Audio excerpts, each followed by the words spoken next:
Continuamos aquí en México Opina hablando de la gentrificación, este tema profundamente polémico, pero que también está trayendo muchísimas consecuencias, y eso me lo estaba contando Daniela. Adelante, Daniela. Y no estaba de acuerdo con esto que hablaba Guillermo sobre esta exclusión histórica. No, más bien creo que sí, la exclusión y la desigualdad se siente también en el espacio, ¿no? Y hay diferentes estudios y también autores que hablan cómo el espacio también te discrimina, también te va sacando, ¿no? Y también el espacio se construye a través de relaciones sociales, ¿no? Entonces, creo que la exclusión está presente y la sentimos.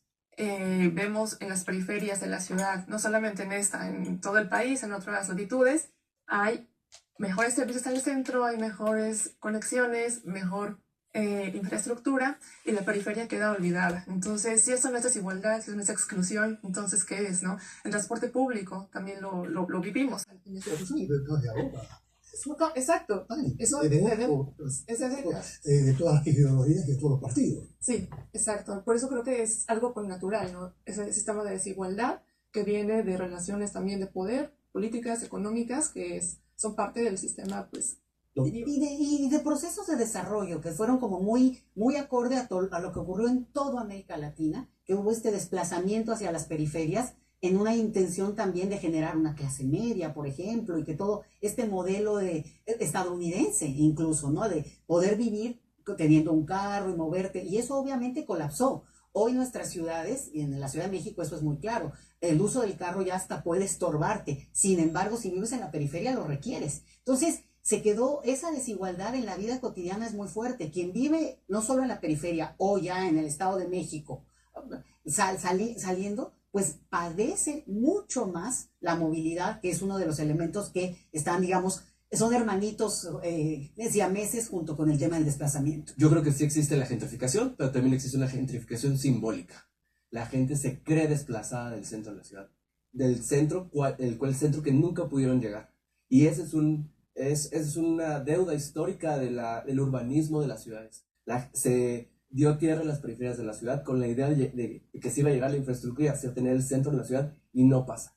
Entonces, por supuesto que estas manifestaciones que vimos en la Ciudad de México la semana pasada y que se van a estar viviendo también en varias ciudades, tienen que ver también con ese malestar de no haber podido nunca haber llegado a estar ahí. Y eso es lo que hay que combatir, hay que buscar las periferias. Qué bueno que llegaste a estas protestas y estas manifestaciones, porque lo que vimos nosotros la semana pasada, incluso el viernes, aquí muy cerca, en Colonia Roma, en la Condesa, carteles donde decía: mi casa no es tu casa, váyanse de aquí, y con expresiones, mensajes altisonantes, y uno pensaría, ¿abre esto la puerta a la xenofobia, doctora?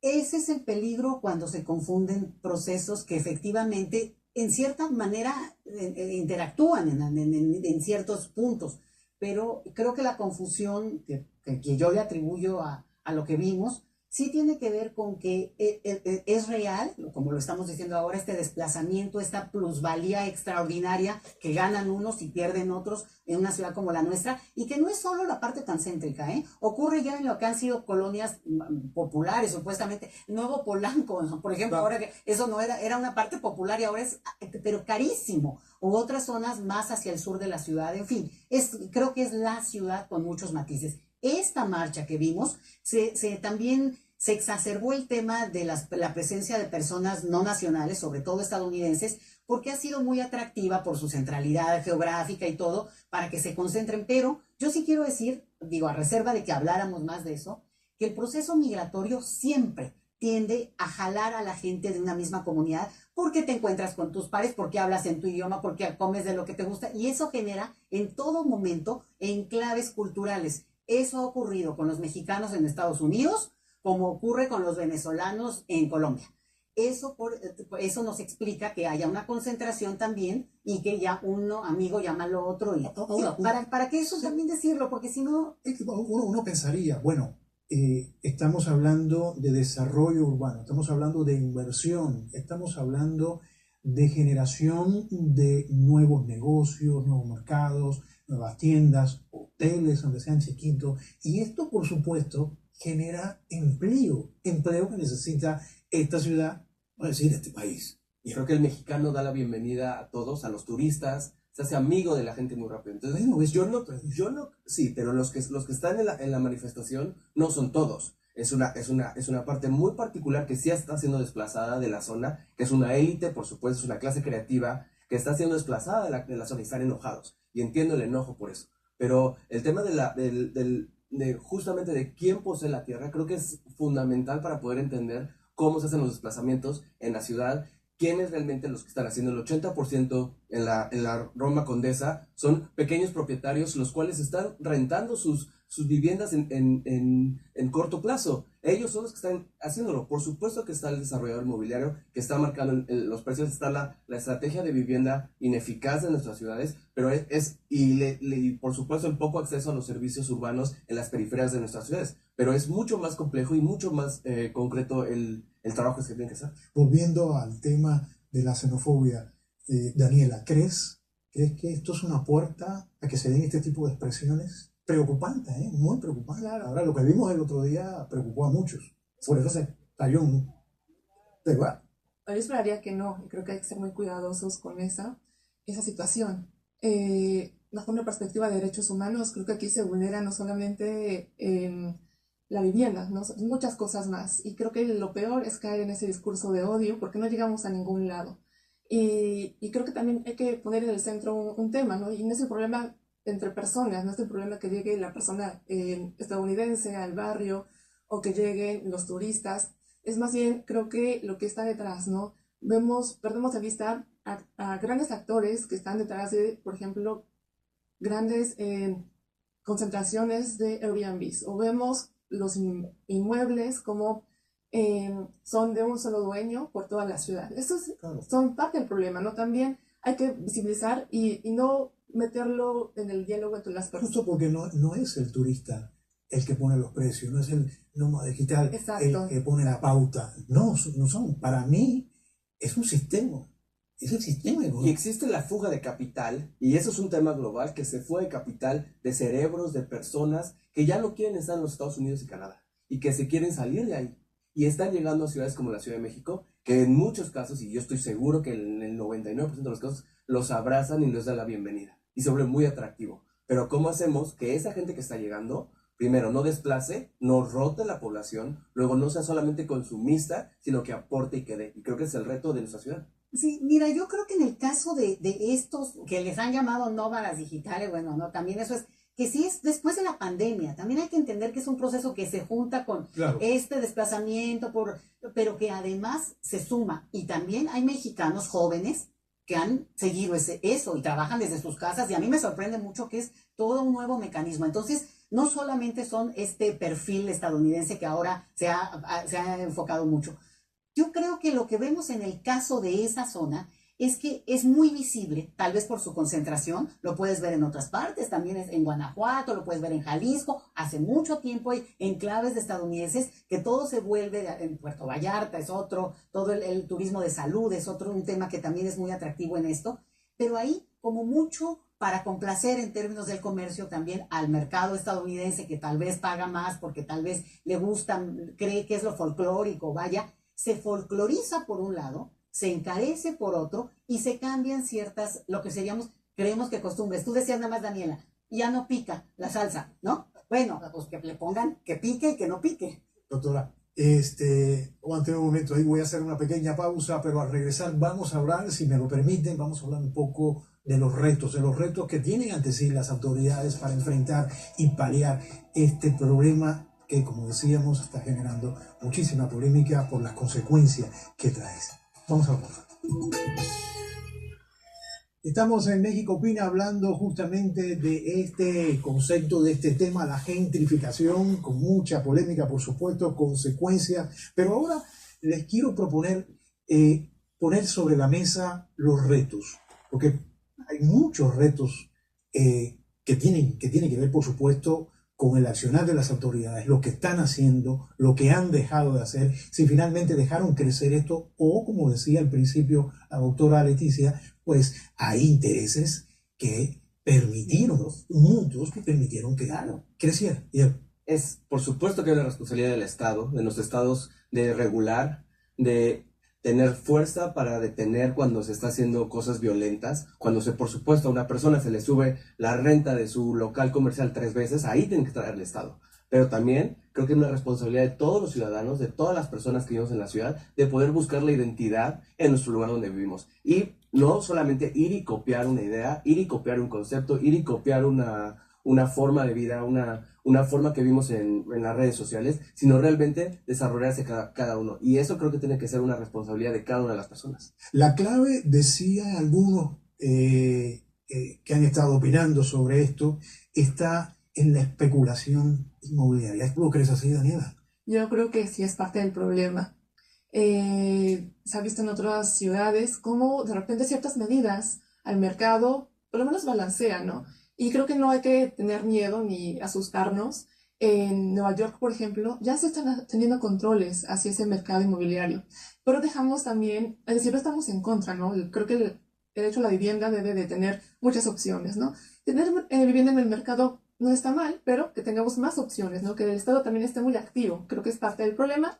Y creo, bueno, también pues, recientemente el Estado se ha vuelto más activo. En el caso de México, me parece que vamos a ir pues balanceando las cosas, pero sin duda la especulación y ver la vivienda como un negocio, yo creo que es parte de la crisis que estamos viviendo en este tiempo. Pero a eso se suma un modelo urbano desigual, diría yo, totalmente. O corrígeme. Es el modelo capitalista, la verdad, porque eso es lo que decía Daniel, esto viene realmente de mucho tiempo, se fue especulando de esa manera, pero en tiempo actual sí lo que vemos es como que se intensificó, se ha agudizado, no solo en México, yo pensaba en Mérida, se habla mucho de también cómo se está especulando con el terreno, porque claro, se volvió muy atractivo para muchas personas y ahí empiezan a desplazar también a la población. Oaxaca, Ensenada, donde le muevas, bueno, Guadalajara, por Dios, ¿no? Y además, bueno, ¿no? Hay movimientos, hay gente organizada y yo creo que eso es el punto aquí.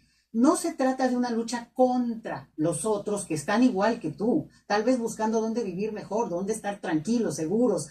Es el derecho de cada uno, pero el problema aquí es cuando, digamos, te topas con que hay una problemática que acabas estando dentro de ella, aún sin querer. Ahora, hablabas que este fenómeno, por supuesto, creció a raíz de la pandemia, con estos tomas digitales y todo, pero, a ver, lo que yo te mencionaba de este lugar, San Miguel de Allende, fue un lugar que históricamente empezaron a llegar estadounidenses retirados de todas partes de la Unión Americana y se convivió muy bien entre los locales y los estadounidenses que llegaron también a aportar y llegaba uno incluso a los restaurantes o a las cafeterías y había menú en inglés y en español, porque también había estadounidenses. Entonces eso fue parte de esta explosión de la pandemia. Ahora, lo que creo que empañó todo y fue esta explosión inmobiliaria que se dio y que realmente pues ahora no hay quien vaya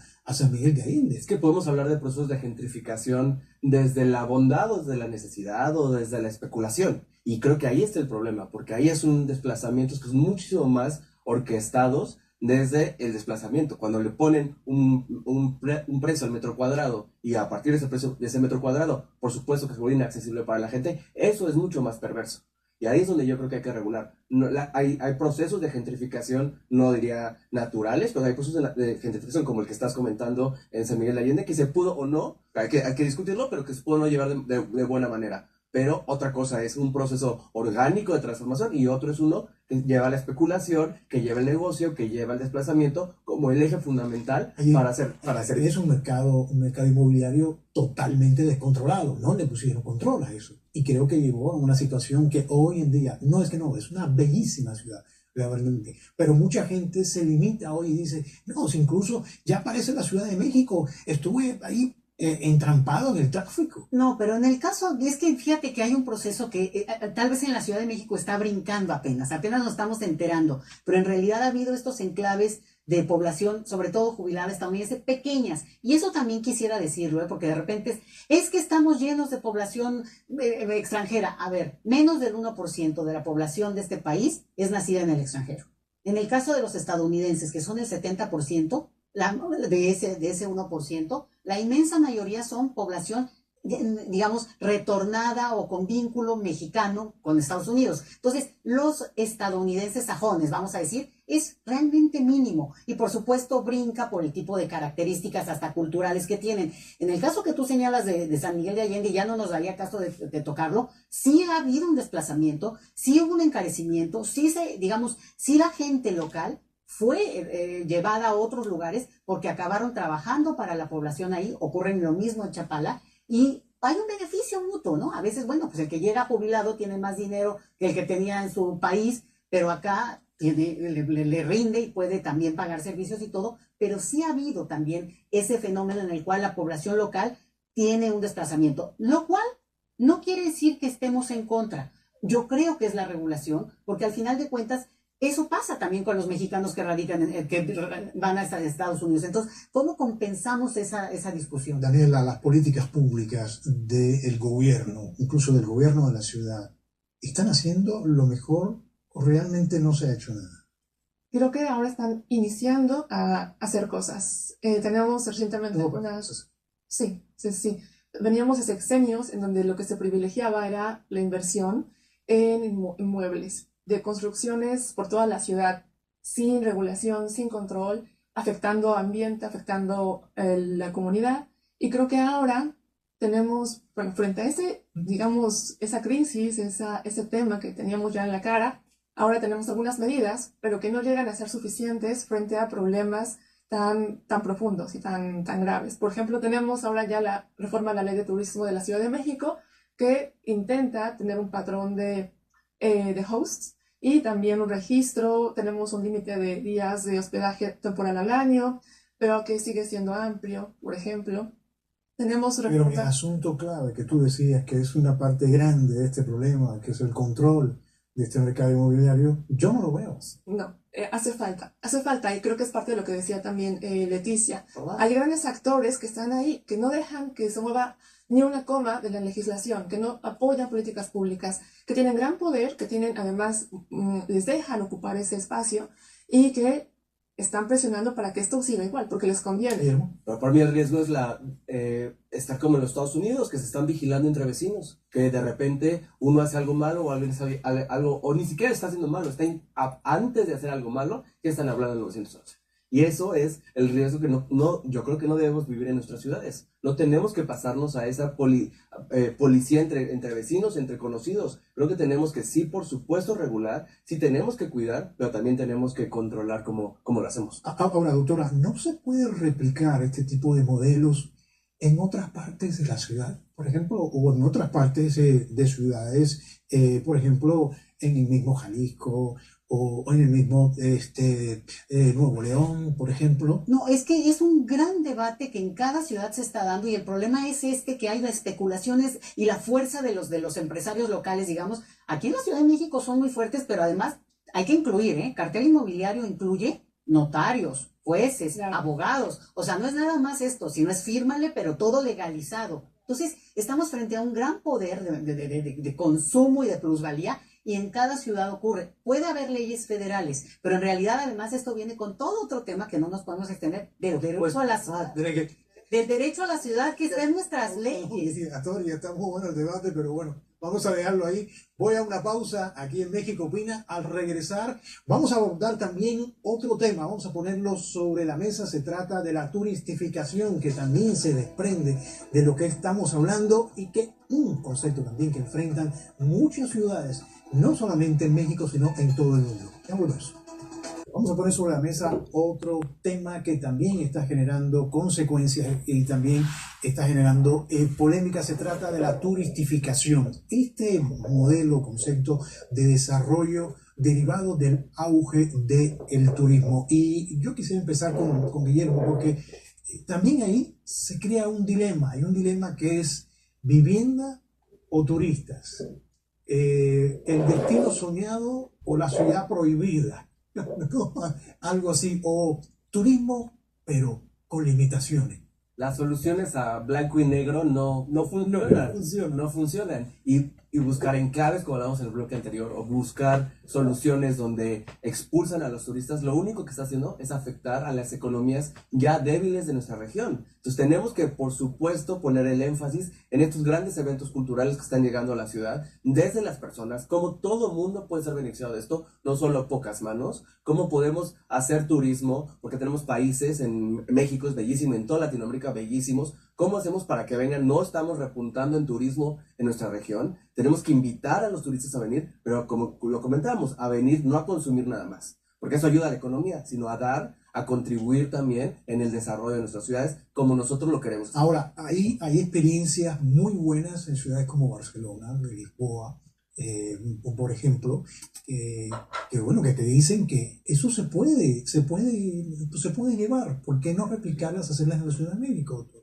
Pues no son tan exitosas, ¿eh? Están en pie de guerra y en la ciudad que me digas europea, las ciudades estadounidenses incluso, bueno, Colombia, ¿no? De repente es otro caso que conozco, pero mira, yo creo que aquí lo que estamos es que viendo, no es un proceso de así a largo del tiempo, hay una irrupción. La plataforma Airbnb, para ponerle nombre y apellido, sí cambió el modelo de turismo, sí lo modificó e incluso afectó la estructura empresarial de turismo por sí misma, los hoteleros y todo. Y el problema es que no está regulado, y no está regulado en el sentido de que justo encarece, desplaza, y este es parte del problema. No es un negocio de la tía viuda, que tú dirías, bueno, pues el derecho de que uno también se haga un dinerito. No, son 3 o 5 o 200 dueños en el mundo. Y el problema es la acumulación y es, digamos, la expresión máxima de este modelo que se aprovecha de una movilidad como no ha existido nunca en términos de turismo. Fenómenos, Daniela, que están impactando en lo que tiene que ver con la identidad cultural y la cohesión. Claro. Yo quiero poner aquí también en la mesa un tema que hablaba Leticia. La ciudad es un derecho, y yo diría la ciudad no es mercancía. O sea, la ciudad vive gente. En el centro histórico de la Ciudad de México no es solamente el turismo. Ahí hay habitantes, ahí hay gente que tiene sus comercios desde hace 50 años. Los centros históricos son habitables y no hay que perder de vista que todavía tenemos gente local ahí. Entonces, el gobierno debería de pensar en los habitantes y no en el turista. Balancear esa idea me parecería importante. Y creo que dejar de tener la idea de la ciudad como una mercancía es clave, ¿no? Porque así ya no comercio, así ya no folclorizo, así ya no pongo barrios mágicos sin consultas. Pero qué bueno que lo dices, porque cuando hablas, el gobierno debería prestar atención. Yo, por lo menos lo que veo, es que esa atención no está bien puesta. Y le sigo un ejemplo, a ver si coincide conmigo. Por ejemplo, si uno va a un barrio de Escandón que queda al lado de la Condesa, ya ahora te hablan de la nueva Condesa, ¿no? O extensión Condesa, cuando con Polanco pasa lo mismo.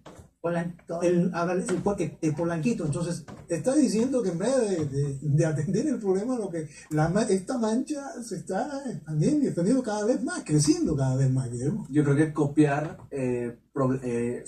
ideas de problemática como la palabra gentrificación nos hace también empezar a copiar soluciones que tal vez no funcionaran como comentaba la doctora, ¿no? O sea, creemos que se soluciona de una manera, pero no está solucionándose bien. Y esta parte de que está creciendo, por supuesto, el interés por la Ciudad de México, creo que es fantástico. Por supuesto que hay que regularlo. Hay zonas mucho más complejas urbanamente que la Roma y la Condesa, que es donde se tiene que realmente solucionar los temas de acceso al agua, acceso a la vivienda, acceso a los servicios básicos de nuestras ciudades. Entonces creo que por supuesto, y es Disney, o sea, Disneyización, ¿no? Porque de repente se vuelve, claro, hacérselo todo divertido, un parque gigante de diversión. Lo mexicano como folclórico, ya sabes, el bigote y el tequila. Y yo le preguntaba a Daniela, no sé si coincide, doctora, esta cosa de la pérdida de la identidad cultural y la cohesión social, porque estos barrios antiguamente no les gustaba ir porque eran como pueblecitos dentro de la ciudad. El lugarcito donde está el cerrajero y el otro que te vende las verduras. El Oxxo. Y bueno, con esto se pierde todo. Y en nuestras ciudades siguen conviviendo porque hay un modelo muy distinto al modelo norteamericano de tenencia de la tierra, donde hay mucha propiedad de la tierra todavía. Entonces todavía podemos detenerlo, todavía podemos apoyar a que ese comercio local no desaparezca, como en otras ciudades en el mundo. Daniela, ¿qué se ha dejado de hacer? Yo creo que se ha dejado de lado políticas públicas en sentido social a favor de la vivienda, por ejemplo. Se ha dejado de construir vivienda social, ahora ya estamos como retomando eso. Se ha dejado de lado también, justamente, creo que el no perder las comunidades, el no perder los vínculos, ¿no? Los Ahora, espacios. pero no solamente, perdón que te interrumpa, pero no solamente es el hecho de construir una vivienda social cuando no hay infraestructura, no hay por dónde salir, no hay nada, incluso no llega ni el agua. Y eso lo hemos visto en muchos lados, y por eso ves incluso lugares que son miles de casas ahí abandonadas y nadie fue justamente. Es otro gran tema, Eso es otro gran tema, pero bueno, vamos a ver, vamos a la pausa, a regresar, vamos entonces con una reflexión sobre este tema interesantísimo y bueno, Alfonso, ahí la polémica sigue. Vamos a una pausa, ya regresamos aquí en México Opina. Seguimos en México Opina con esta reflexión, este análisis abordando un tema polémico, la gentrificación y también otro que también se desprende de este tema, la turistificación. Pero bueno, ya llegamos casi al final. Vamos a una reflexión. Pero si quieres termina lo que me estabas contando. Ya se me olvidó. Javier, sigue. Bueno, me refería a que Esta cuestión que te había interrumpido porque tú hablabas de las viviendas de bajo costo, de interés social, las construcciones, pero yo te decía, sí, pero el problema no es solamente construir cuando no hay servicio, acceso a nada, para salir de esos lugares es horrible, cómo salir, en fin. Sí, creo que nos muestras una gran fotografía de lo que falta, de todo lo que conlleva este problema, ¿no? Creo que no habría quizá tanta inconformidad social, totalmente válida y legítima, si yo me fuera a vivir en la periferia y tuviera medianamente las condiciones de vida buenas, ¿no? Si tuviera una renta asequible, a lo mejor digo, está bien, me salgo del barrio con todo mi dolor y me busco otra renta y al día siguiente la consigo. Pero actualmente no pasa eso. Pasa que tardas meses en conseguir vivienda porque no hay un control, ¿no? Cada casero pide las perlas de la Virgen para rentar, ¿no? Y pues claro, además si vienes con la familia, un mayor espacio y te toca irte a vivir a las afueras. Incluso a las afueras ya se está encareciendo la vivienda. Entonces, es como muchos problemas de fondo. ¿Tu reflexión, doctora? Bueno, una que quiero recuperar es que la identidad no se pierde, se recrea. Y yo creo que justo, ¿no? Y la llegada de otras personas siempre va a enriquecer. Ahí el chiste es también cómo se regula y no se pierde a favor de lo que me encantó la expresión de Guillermo de Disneylandizar, ¿no? Ponerlo al servicio como para recrearles lo que crees que es y les va a gustar a los otros, como la idea de México. Eso creo que es muy importante. Y la otra es que estamos hablando de un tema de gran especulación, de casi de la puntita del sistema capitalista voraz, que ha hecho hasta del metro cuadrado no solo un negocio, sino una forma de control hasta político. Entonces, ciudades como las nuestras, y me encanta porque de repente hablamos de ciertas colonias, quienes nos oigan de fuera van a creer que la Ciudad de México son esas 3 colonias y es extensísima, pero el detalle está en cómo se ha concentrado ahí no solo un debate, sino también una visibilidad tal vez de este pequeño tema de la llegada de ciertos perfiles, pero la ciudad realmente está recibiendo población, retornados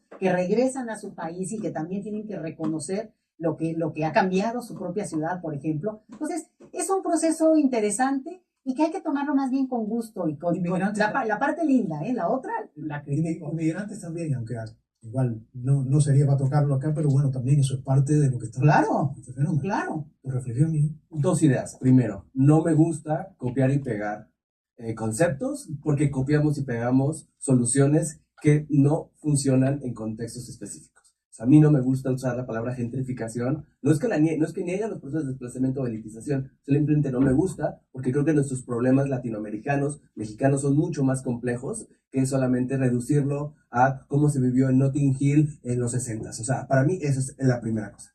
¿Y la segunda? Y la segunda es que creo que hacer políticas para detener la rotación no es suficiente. Hay que hacer políticas para la permanencia, para la pertenencia de la comunidad, para que la gente quiera estar en los barrios en los que está. Y así es mucho más efectivo que solo detenerlo. Daniela, ¿se puede con una gentrificación incluyente o es una quimera eso? Yo soy muy crítica de ese matiz en la discusión. Yo quisiera dejar aquí que la vivienda es un derecho humano para todas y todas las personas y que si tenemos en mente la vivienda como un derecho, creo que podremos ir explorando soluciones a esta crisis. Entonces, quiero dejar esto de tener. O sea, se puede inversión privada, pero también Claro. con derechos y todo. Claro. Y con límites y con Claro. derechos, sobre todo, porque si no, pues también acaban viendo lo que estamos. Bueno, el tema da para mucho más. Ojalá que nos volvamos a ver las caras y tocar Claro. este tema. Gracias, muy interesante todo. Les agradezco Gracias. a los tres la presencia aquí, a ustedes por acompañarnos en este México Opina. Así que nos vemos en la próxima edición de Focus. Gracias por acompañarnos.